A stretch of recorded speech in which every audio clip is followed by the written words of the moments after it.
So we're looking at the life of John Nathaniel Westaway. We heard what a wicked brother he was to his two sisters. Their monument to their mum and dad and their own burial place is about 40 metres to my left over there. And then we read at the very end last time that he drowned in 1870 when the steamship Normandy sank. By the way, there must be between 50 and 100 graves in this churchyard that mention drownings, and many of them not close to Jersey. That's an extraordinary story in itself. Anyway, this wicked man, he's on this ship. It's hit in a thick fog on the fog banks by a much larger ship and starts to sink.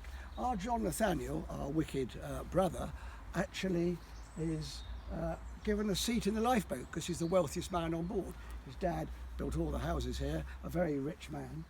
And then he discovered that there were still two women on board the ship who hadn't got in a lifeboat. And if we look just to the left here, there's a Clara Godfrey just over here, between, strangely enough, the two graves. And this Clara Godfrey was on the ship. And he, our wicked John, and another man got out of the lifeboats and went back onto the ship. So these two women could be saved.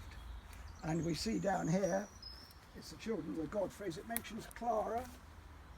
She was buried many years later. She was the woman who was saved by our John. So here they are all in one row. And there's a statue to John Nathaniel Westaway, this brave act, in St Helier. What an extraordinary story, a man who, on the one hand, did such awful things to his sister, and yet so bravely and voluntarily gave his life for someone else. One thing I love about our churchyard is it tells us stories of real life.